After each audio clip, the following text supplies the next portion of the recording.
শুভ সকাল সবাইকে। আবারও হাজির হয়েছে নতুন একটা লাইভ নিয়ে। আজকে আমাদের সঙ্গে লাইভে যোগদান করছেন আমাদের টাঙ্গাইল পলিটেকনিক ইনস্টিটিউটের স্টুডেন্ট মোহাম্মদ সৌরভ মিয়া। কেমন আছেন আপনি? আলহামদুলিল্লাহ ভালো। যে আপনার ব্যাপারে আমার দর্শকদের কিছু বলেন, আপনার পরিচয়, আপনি কোথা থেকে আসছেন? আমার নাম মোহাম্মদ সৌরভ মিয়া, আমার বাড়ি টাঙ্গাইল জেলা। আমি টাঙ্গাইল পলিটেকনিক ইনস্টিটিউট থেকে টেলিকমিউনিকেশন ডিপার্টমেন্ট থেকে ডিপ্লোমার ৮ম পর্বে ইন্টার্নি করতেছি। আপনি আপনার রিসেন্টলি জব প্লেসমেন্ট হয়েছে? হ্যাঁ, আমার রিসেন্টলি জব প্লেসমেন্ট।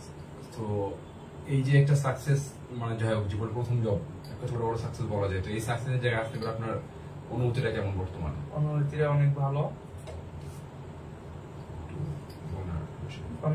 ভালো। আমি এখন নিজেকে নিয়ে একটা আত্মবিশ্বাস হচ্ছে। আচ্ছা, তো টেকনোলজি পড়লি ট্রেনিং করতে আপনি আসছিলেন এবং ট্রেনিং কমপ্লিট হওয়ার আগে আপনি আপনার জব প্লেসমেন্ট হয়েছে। হ্যাঁ। সো টেকনোলজি পড়ার ব্যাপারে কিভাবে জেনেছিলেন? টেকনোলজি পড়ার ব্যাপারে আমি ফেসবুক পেজে থেকে জেনেছি এবং মানে আপনাদের যে ছিল এখান থেকে আমি জেনেছি। আমাদের কলেজে যে মানে হয়েছিল, ওইখানে সেমিনার হয়েছিল, ওইখান থেকে আমি জেনেছি আপনাদের সম্পর্কে। জেনে আমার ভালো লেগেছিল, এই জন্য আমি আর কি এখানে এসেছি। প্রথম থেকে ইচ্ছা ছিল নেটওয়ার্কিং এ ক্যারিয়ার পার্স করার, নাকি অন্য কোন সেক্টরে যাওয়ার ইচ্ছা ছিল? প্রথম থেকে আমার ইচ্ছা ছিল, মানে আমি টেলিকমিউনিকেশন ডিপার্টমেন্টে যেহেতু করেছি, এই রিলেটেড একটা কিছু করা। এই থেকে আমি এসেছি নেটওয়ার্কিং এ এসেছি। আচ্ছা, সো এখন কি মনে নেটওয়ার্কিং শিখতে, মানে টেকনোলজি পড়ে রাখাটা সিদ্ধান্ত ঠিক ছিল নাকি ভুল ছিল? একদম সঠিক একটা সিদ্ধান্ত ছিল। কারণ আমি এখান থেকে, মানে আমি অন্যান্য জায়গায় থেকে, যেখানে আমাদের সাথে অন্যান্য জায়গায় অনেক স্টুডেন্ট গেছিল, তাদের এখনো কয়েকটা ক্লাস হয়েছে মাত্র, আর আমাদের ফুলফিল মানে পুরো সম্পূর্ণ ক্লাস গুলো হয়েছে মোটামুটি, আমাদের কোনো ক্লাস গ্যাপ যায়নি। আচ্ছা, তো টেকনোলজি পড়লিতে এসে আপনি কোন কোন ট্রেনিং গুলো করছেন এখানে? সিসকো, এমটিসিএনএ, এমটিসিআরই, সিসিটিভি, ওএলটি, মানে টোটাল 5টা ট্রেনিং। হ্যাঁ, টোটাল 5টা ট্রেনিং করেছি। তো এখানকার যে ক্লাসগুলো কেমন এনজয় করতেন? ক্লাসগুলো অনেক ভালো ছিল। নিজাম স্যার অনেক সুন্দরভাবে বোঝাতো, ওনার বোঝানোর বাচন ভঙ্গিটা অনেক ভালো, যেটা আমরা বুঝতে পারি। আর ওনাকে মানে একটি জিনিস, একটি টপিক যদি না বুঝে বারবার জিজ্ঞাসা করি, তাহলে উনি বিরক্ত না হয়ে ওটা সুন্দরভাবে আরো বুঝিয়ে দেন। আচ্ছা, আপনাদের প্রতি ক্লাসে কুইজ নেওয়া হতো, মানে ভাইবা নেওয়া হতো ক্লাসে? হ্যাঁ, প্রতি ক্লাসে নেওয়া হতো। ক্লাসের শুরুতে ভাইবা নিয়ে পরে দেন ক্লাস শুরু করা হতো। আচ্ছা, আপনাদের কোনো হোমওয়ার্ক দেওয়া থাকতো যে পরের দিন জমা দেওয়া লাগবে? হ্যাঁ, হোমওয়ার্ক দেওয়া থাকতো। টাইম টু টাইম হোমওয়ার্ক করতেন? হ্যাঁ, টাইম টু টাইম হোমওয়ার্ক করতাম, এমনকি ওটা মানে স্যারকে দেখাতে হতো পরের দিন। আচ্ছা, তো এই যে 5টা ট্রেনিং আপনি করছেন, সিসকো সিসিএনএ করছেন, তারপরে মাইক্রোটেকের এমপিসিএন, এমপিসিআরই করছেন, ওএলটি এবং সিসিটিভি 5টা ট্রেনিং করছেন। এই 5টা ট্রেনিং কি আপনাকে হাতে ধরে শেখা দেওয়া হয়েছে? হ্যাঁ, 5টা ট্রেনিং আমাকে অনেক সুন্দরভাবে হাতে ধরে শিখিয়েছে, প্র্যাকটিক্যালি শিখাইছে। হ্যাঁ, প্র্যাকটিক্যালি। তো আপনি কি সিসকো রিয়েল ডিভাইসে কাজ করছেন? হ্যাঁ, করেছি। রিয়েল ডিভাইস কনফিগার করছেন আপনি নিজে? হ্যাঁ, হ্যাঁ, করেছি। তাহলে জবে যাওয়ার পরে অনেক একটা ভয় থাকে যে অনেকে ভার্চুয়ালি সিসকো শিখে প্যাকেট ট্রেসারের মাধ্যমে, তো যখন কেউ রিয়েল ডিভাইসে কাজ না করে জবে যায়, বা ওখানে কি কোম্পানিতে গিয়ে অবশ্যই একটা দুর্বলতা কাজ করে বা নার্ভাসনেস কাজ করে যে আমি রিয়েল ডিভাইসে কাজ করে নাই। আপনি যেহেতু রিয়েল ডিভাইস কনফিগার করছেন, এখন কি সেই নার্ভাসনেসটা কাজ করবে আপনার? না, ওই নার্ভাসনেসটা আমার কাজ করবে না, কারণ আমি এই জায়গায় একবার করেছি, ওইটা আমার কেটে গেছে। ওই নার্ভাসনেস, ডিভাইস কেমনে স্টার্ট করতে হয়, চালাতে হয় আপনি বুঝে গেছেন বর্তমানে, এই দুর্বল জায়গাটা আপনার নাই, তাই তো? মাইক্রোটেকের আপনি 2টা কোর্স করছেন এখানে, এমপিসিএন এবং এমপিসিআই। মাইক্রোটেকও কি রিয়েল ডিভাইসে করছিলেন নাকি এটা ভার্চুয়ালি? মাইক্রোটেকও রিয়েল ডিভাইসে করেছি। রিয়েল ডিভাইসে করছেন। আপনারা কি প্রত্যেকেই নিজস্ব, মানে আমাদের এখানে তো ডিভাইস রয়েছে, এবার তারপর আপনাদেরকে প্র্যাকটিস করার জন্য সাজেস্ট করা হয়েছিল যে আপনি যদি পারেন তাহলে নতুন একটু ডিভাইস নিয়ে নিতে, যাতে বাসায় প্র্যাকটিস ভালো হয়। এগুলো আপনি কিনছিলেন ডিভাইস? হ্যাঁ, আমি ওই ডিভাইসটা কিনে আমি বাসায় প্র্যাকটিস করেছি। মানে এখান থেকে একবার করে গেছি, আবার বাসায় যে ওটা দেন কয়েকবার প্র্যাকটিস করে দেখেছি, মানে যে পর্যন্ত আমার ওটা ফুলফিল না হয়েছে ওই কয়েকবার আমি প্র্যাকটিস করেছি। টেকনোলজি পড়লে দেখি মানে এরকম আপনাদের প্র্যাকটিস করার জন্য সুযোগ দেওয়া হয় যে আপনারা যখন খুশি তখন এসে ল্যাবে, যতক্ষণ খোলা থাকবে টেকনোলজি পড়লে আপনারা প্র্যাকটিস করতে পারবেন। হ্যাঁ, হ্যাঁ, এরকম সুযোগ দেওয়া হয়, মানে আমরা যখন ইচ্ছা তখন এসে, মানে যতক্ষণ খোলা থাকবে ততক্ষণ আমরা ফাঁকা থাকে, ফাঁকা থাকে প্র্যাকটিস করতে পারবেন, তাই তো? হ্যাঁ। আপনি কি এক্সট্রা টাইম এসে প্র্যাকটিস করতেন? হ্যাঁ, করেছি। এবার আমি জানতে চাইবো যে আপনাদের যে সাপোজ আপনি একটা ক্লাস মিস করলেন বা কোনো একটা কারণে আপনি অসুস্থ আছেন বা কোনো একটা কাজে আপনি আসতে পারেন নাই, তো পরবর্তী থেকে ওই টপিকটার উপর ব্যাকআপ ক্লাস নেওয়া হতো নাকি ওটা অভাবেই ইনকাম থেকে না, ওটার উপর ব্যাকআপ ক্লাস নেওয়া হতো না? হ্যাঁ, এটার জন্য কি ব্যাকআপ ট্রেনার রয়েছে?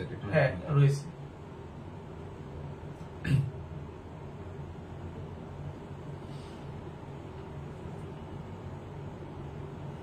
এরকম কোনোদিন হয়েছে যে আপনি কোনো টপিক বুঝতেছেন না, সো দেখা যাচ্ছে যে অন্য রাতের বেলা বা অফিস টাইমের বাইরে আপনি কোনো সময় নক দিয়েছেন স্যারকে বা টেকনোলজি পড়লে টিমের কোনো মেম্বারকে, স্যার আপনাকে হেল্প করতে বা করেন, যদি আপনার রিঅ্যাকশনটা জানেন? হ্যাঁ, অনেকবার দিয়েছি, ওনারা আমাকে হেল্প করেছে ওই ব্যাপারে।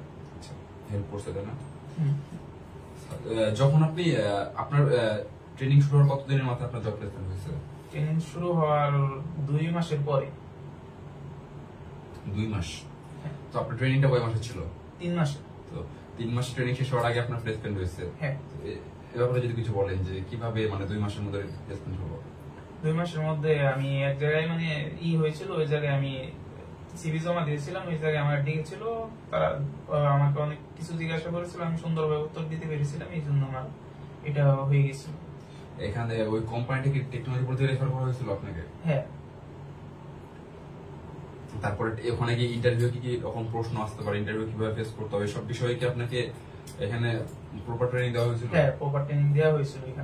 এখানে প্রথম থেকে ইন্টারভিউ কি ধরনের প্রশ্ন করতে পারে, কি ধরনের হতে পারে, এরকম ভাবে আর কি আপনাদের ক্লাসের মধ্যে যে ভাইবাটা নেন সেই ভাইবার দিয়ে আপনাদের ইন্টারভিউ কোশ্চেন গুলো ক্লিয়ার হয়ে যায়, যার ফলে ওই ভয়টা থাকে না, তাই তো? হ্যাঁ। আমি যতদূর জানি আপনাদের সিভিও তো টেকনোলজি পড়লে এখান থেকেই অফিসিয়াল ভাবে তৈরি করে দেওয়া হয়, কারণ জবের ক্ষেত্রে সিভি অনেক ম্যাটার করে। হ্যাঁ।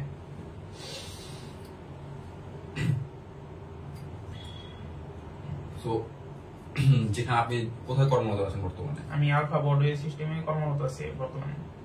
তো জব রাস্তা জীবনের প্রথম জব? হ্যাঁ, এটা আমার জীবনের প্রথম। একটু অনুভূতি শেয়ার করতেন আমাদের সাথে যে কেমন লাগতেছে ওখানে? আমার অনুভূতি অনেক ভালো, ফার্স্ট টাইম জব করতেছি হিসেবে প্রথম দিকে কিছুটা নার্ভাস ছিল, কিন্তু এখন ওটা কেটে গেছে। অনেকে বলে যে নেটওয়ার্ক ইন্ডাস্ট্রিতে জব নেই বা নেটওয়ার্ক ইন্ডাস্ট্রিতে জব পাওয়া অনেক কঠিন, আপনার কি মনে হয় এখন? না, আমার এটা মনে হয় না। নেটওয়ার্ক ইন্ডাস্ট্রিতে যথেষ্ট পরিমাণ জবের আছে, নিজে যদি কিছু শিখতে পারি তাহলে জবটা পাওয়া যায়। স্কিল থাকলে জব পাওয়া যাবে, স্কিল না থাকলে জব হবে না। এটাই আসল কথা, এটা যে স্কিল না থাকলে আসলে জব অনেক টাফ।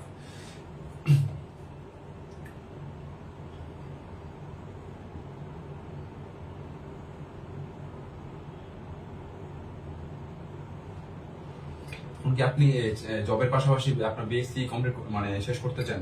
হ্যাঁ, জবের পাশাপাশি আমি বিএসসি টা কমপ্লিট করতে চাই, কারণ বিএসসি সার্টিফিকেট থাকলে পরবর্তীতে ভালো জায়গায় আপনার প্রমোশন, ভালো জায়গায় আরো উপরের পদে আমি অ্যাপ্লাই করতে পারবো।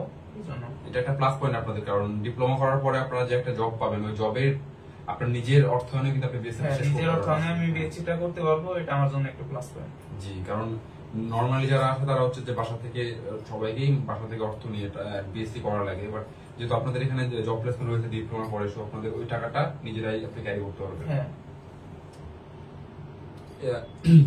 আপনার যারা জুনিয়র রয়েছে, যারা পরের বছর বের হবে আর কি, ওদের জন্য কিছু বলতে চান যে ওদের কোন ট্র্যাকে যাওয়া উচিত, বা যদি নেটওয়ার্কিং ট্র্যাকে আসে তাহলে কি কি স্টেপ ফলো করতে হবে, বা কিভাবে করলে আপনার মধ্যে এরকম সফল জায়গায় আসতে হবে?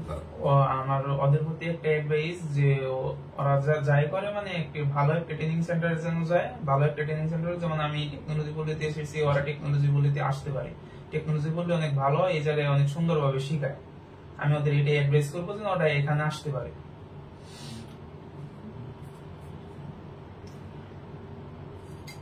এবার আপনাদের যে পলিটিকে টাঙ্গাইলের টিচারদের উদ্দেশ্যে কিছু বলতে চান, যারা আপনার টিচার ছিল, আপনি এতদিন যাদের আন্ডারে পড়াশোনা করছেন? হ্যাঁ, আমাদের টিচাররা অনেক ভালো ছিল, ওনারা অনেক সুন্দরভাবে শিখাইতো আমাদের, ওনারা আমাদের যথেষ্ট পরিমাণ হেল্প করেছে। আমরা যে এখানে এসেছি, ওনারা আমাদের ওইখানেও সাহায্য করেছে অনেক, বিশেষ করে আমাদের সিআই স্যার আমাদের অনেক সাহায্য করেছে। না বলুন স্যার, আমার টেকনোলজি বলির ব্যাপারে আপনার কি মতামত? টেকনোলজি বললে অনেক ভালো একটি প্রতিষ্ঠান, এখানে সুন্দরভাবে শেখানো হয়, যে প্রতিটা ট্রেনিং করানো হচ্ছে, প্রতিটা ট্রেনিং অনেক সুন্দরভাবে শেখানো হয়। আর এখানে যে আমাদের যে ট্রেনার যারা আছে, এরাও অনেক সুন্দরভাবে বুঝিয়ে দেয়। একবার যদি বুঝিয়ে দেওয়ার পরে যে না পারি, ওটা তাদের জিজ্ঞাসা করলে তারা বারবারও যদি জিজ্ঞাসা করি তারপর তারা সুন্দরভাবে বুঝিয়ে দেয়। আর আমি মানে এখন করে গেছি বাসায় যে ওটা আমি প্র্যাকটিস করার সময় পারতেছি না, ওনাদের যদি আমরা যদি হোয়াটসঅ্যাপ বা ফেসবুকে নক দিই তাহলে ওনারা সুন্দরভাবে আমাদের ওইখানে বুঝিয়ে দেয়। আচ্ছা, মানে দিনে যে কোনো সময় আপনি যদি নক দেন তাহলে আপনাকে দিনে যে কোনো সময় নক দিলে ব্যাকআপ দেওয়া হয়। দেওয়া হয়। আচ্ছা, ধন্যবাদ সবাইকে। আপনারা নিজের মুখে শুনলেন আমার সৌরভ মিয়ার মুখ থেকে যে তার সফলতার গল্প। এরকম নতুন আরো অনেক স্টুডেন্টকে নিয়ে আমরা সফলতার গল্প নিয়ে আসবো। প্রত্যেকের সফলতার গল্প দেখার জন্য চোখ রাখবেন আমাদের পেজে, আমাদের লাইভে। সাথেই থাকুন, দেখা হবে নতুন কোনো লাইভে নতুন কোনো স্টুডেন্টের সাথে।